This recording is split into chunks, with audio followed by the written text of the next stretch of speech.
शरीर की ज्योमेट्री को फिर से व्यवस्थित करने का मतलब है हमारे इस मामूली हाड़ मांस के सिस्टम को एक ईश्वरीय रूप में बदल देना। हमारे इन 114 चक्रों को अगर हम एक खास तरीके से पुनर्व्यवस्थित कर दें तो उन रूपों के लिए एक बिल्कुल अलग संभावना उपलब्ध हो जाती है। तो भारत में ऐसे लोग भगवान कहलाते हैं।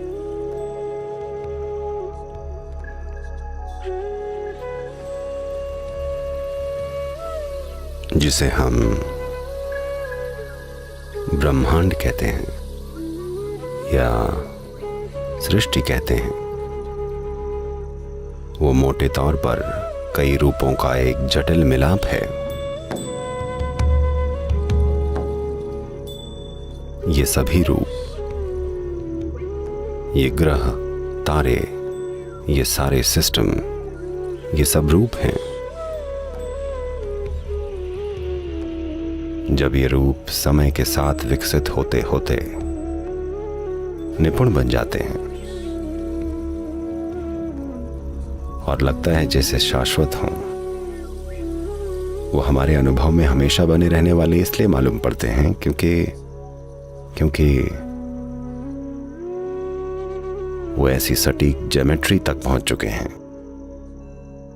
ये कोई ऐसी चीज नहीं है जो अचानक हो गई है। इनमें से हर एक रूप समय के साथ विकसित हुआ है।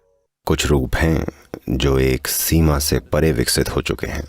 एक सीमा से मेरा मतलब है अगर कोई रूप विकसित होकर ऐसी चीजें करने लगे जो इंसान नहीं कर सकते, तब हम उसे एक ईश्वरीय रूप कहते हैं। क्योंकि हर वो चीज जो हमारी क्षमता और सामर्थ्य से परे है वो हमारे अनुभव में दिव्य बन जाती है। तो जब हम दिव्य रूपों की बात करते हैं, एक ईश्वर में विश्वास रखने वाले धर्मों में गलतफहमी ये है कि जो कई रूपों को मानते हैं वो रास्ता भटक गए हैं। यानी कि वो नहीं जानते कि दिव्यता क्या है। उन्होंने बहुत सारी मनगढ़ंत तस्वीरें बना ली हैं। ये रूप मनगढ़ंत नहीं हैं। इन्हें ब्रह्मांड की प्रकृति को देखकर समझा गया है। हमने ये पहचाना कि कुछ रूप ऐसी चीजें कर सकते हैं और ऐसे कंपन और ऊर्जा से भरपूर हैं जो सामान्य इंसानी क्षमताओं से परे है। तब उन सभी रूपों को हमने दिव्य रूपों के रूप में पहचाना। ये रूप नमन करने के योग्य हैं। सबसे बढ़कर ये ऐसे रूप हैं जिनका उपयोग करना हमको सीखना है। यानी हम क्या करें कि इन रूपों का असर हम तक पहुंचे। ये रूप जो हमारी बनावट से कहीं ज्यादा सक्षम हैं।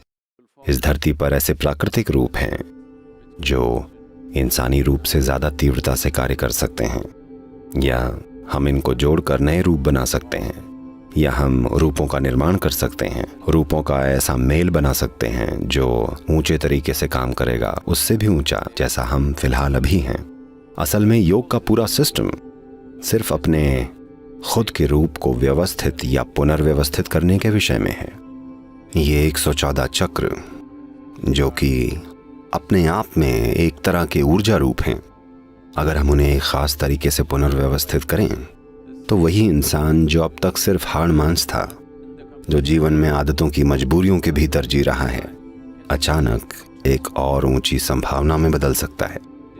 ये वो लोग हैं जिन्होंने खुद को या अपने अस्तित्व की ज्यामिति को रूपांतरित करके और ऊंचा बना लिया है, या तो आत्मज्ञान से, या समझ से, या सीधा ऊर्जा या भावना की तीव्रता की मदद से। उन्होंने खुद को एक और ऊंचे ज्यामितीय रूप में रूपांतरित कर लिया है ताकि उनकी उपस्थिति से ही ऊर्जा का एक बिल्कुल अलग आयाम चारों ओर फैलता है। उन रूपों के चारों ओर एक बिल्कुल अलग संभावना उपलब्ध हो जाती है। तब हम उन रूपों को दिव्य रूप कहते हैं। तो भारत में ऐसे लोगों को भगवान कहा जाता है, या ऐसे कई अलग दूसरे नाम हैं जिनका मूल रूप से मतलब है ईश्वर जैसा या दिव्य। इस मानव शरीर की प्रकृति में एक विशेष प्रबंध मौजूद होता है। एक पूरा का पूरा विज्ञान है जो आजकल बड़े अंदाजे लगाने वाले विज्ञान जैसा बन गया है। आजकल सहज ज्ञान का विज्ञान बड़ी बुरी हालत में पहुंच चुका है। ऐसा इसलिए है क्योंकि समाज में आम ईमानदारी का स्तर गिर चुका है। लोग कुछ भी कहने लगते हैं और अनुमान लगाने को सहज ज्ञान माना जाता है। वरना जब भी एक बच्चा पैदा होता था, आमतौर पर भारत में लोग एक सहज ज्ञान वाले व्यक्ति को बुलाते थे जो आकर बच्चे के शरीर की ज्यामिति देखता और बताता, इस बच्चे के जीवन में ये संभावनाएं हैं। सितारों को देखकर नहीं, बल्कि सिर्फ बच्चे के शरीर की ज्योमेट्री को देखकर, बच्चे के शरीर की ऊर्जा की ज्योमेट्री।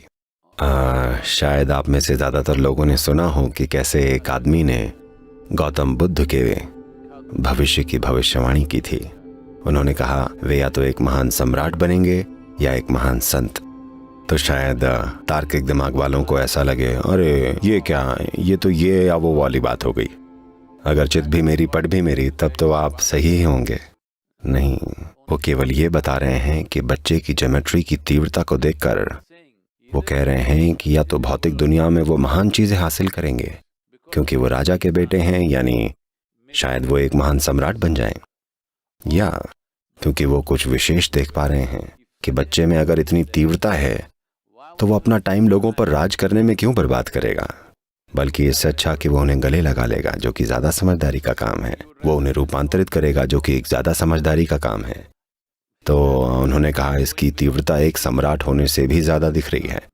राजा का बेटा होने के नाते शायद ये एक सम्राट बने, पर इसकी ज्योमेट्री की तीव्रता को देखकर लगता है कि वे शायद एक महान संत बन जाएं। खैर, गौतम बुद्ध दूसरी तरह के व्यक्ति निकले। उनकी भविष्यवाणी गलत नहीं थी। अगर किसी वजह से वो ठोकर खा गए होते तो शायद वो एक महान सम्राट बनते, एक विजेता। शायद वो कई देशों को जीतकर महान सम्राट बन गए होते, बिना कपट, हिंसा और बहुत सारी ऐसी चीज़ों के बिना कोई महान सम्राट नहीं बनते। ये सब ज़्यादातर लोग अपने जीवन में नहीं करना चाहेंगे। एक महान सम्राट बनने के लिए आपको कई ऐसे काम करने पड़ते हैं जो कई समझदार लोग करने को तैयार नहीं होंगे। इसलिए गौतम ने दूसरा रास्ता चुना और वो भविष्यवाणी गलत नहीं थी। भविष्यवाणी यानी उस इंसान ने बीज को देखकर बताया कि ये एक विशाल वृक्ष बन सकता है। तो शरीर की ज्योमेट्री को फिर से व्यवस्थित करने का मतलब है हमारे इस मामूली हाड़ मांस के सिस्टम को एक ईश्वरीय रूप में बदल देना। क्या मांस और हड्डी में कोई खराबी है? नहीं, बिल्कुल नहीं। बस उसकी अपनी सीमाएं होती हैं। ये मजबूरी भरा रूप है। क्या मजबूर होने में कुछ गलत है? नहीं, गलत नहीं है। अगर आपके हिसाब से मुक्त होना अच्छा नहीं है तो मजबूर होना गलत नहीं है। क्या इस धरती पर एक प्राणी होने में कुछ खराबी है? कोई खराबी नहीं है। बस इतना है कि अगर आप कुछ बढ़कर होने की संभावना तलाशे बिना मर गए, तब मानव जीवन को तृप्ति नहीं मिलती। हर एक जीव, चाहे छोटा हो या बड़ा, एक पूर्ण जीवन बनने की आकांक्षा रखता है, क्योंकि एक इंसान इस एक ऐसी संभावना के साथ पैदा हुआ है जो काफी असीम है। इसलिए लोग अपने जीवन में अपनी महत्वाकांक्षाओं और लक्ष्यों को तय करने की कोशिश में लगे हैं। जो एक असीम संभावना है, लोग उसे सीमित करने की कोशिश कर रहे हैं ताकि उन्हें लगे कि उन्होंने कुछ पा लिया है। अगर वो परीक्षा में पास हो जाते हैं, उन्हें बहुत अच्छा लगता है। उन्हें नौकरी मिल गई, अगर वो लाख रुपए कमा लें, उन्हें बहुत अच्छा लगता है। ये बकवास चलती रहती है। ये ऐसा है मानो लंगड़ों में आप चैंपियन हैं, सिर्फ इसलिए क्योंकि आपके दो पैर हैं। इंसानी संभावना असीम संभावनाओं के साथ आई है। आप या मैं कभी भी कोई लक्ष्य तय नहीं कर सकते कि अगर मैं ये पालूं तो मेरा काम हो गया। यह अपने आप को गढ़ने का एक बेवकूफ़ी भरा तरीका है। अगर आप अपनी भीतरी ज्योमेट्री को ठीक से व्यवस्थित कर लें तो ये बहुत दूर तक जाने वाली मशीन बन सकती है। भीतरी रूप से कितनी दूर तक जाने वाली, ये पूरी तरह से वो ही व्यक्ति तय करता है, वो व्यक्ति खुद। पर ये दुनिया में कितनी आगे जाती है, ये समय, समाज, सामाजिक संरचनाएं, कई चीज़ों से तय होता है। शायद आप रास्ते में ही गिरा दिए जाएं, शायद आपको सूली पर न चढ़ाया जाए, पर शायद कोई हाईवे 8 पर आपके ऊपर गाड़ी चढ़ा दे। तो हम दुनिया में कितनी दूर तक जाते हैं ये कई चीजों से तय होता है, पर हम अपने भीतर कितनी दूर तक जाते हैं ये इस बात पर निर्भर करता है कि ज्योमेट्री की व्यवस्था हमारी समझ, अनुभूति, बोध और इसे व्यवस्थित रखने की हमारी काबिलियत कितनी है। योग आसनों के शुरुआती चरण से लेकर दूसरे अभ्यासों तक का पूरा योग सिस्टम मूल रूप से हमारी ज्यामिति को इस तरह से व्यवस्थित या फिर से तैयार करने के लिए है कि इस तरह से काम करने लगे जिसकी आपने अब तक कल्पना भी नहीं की है,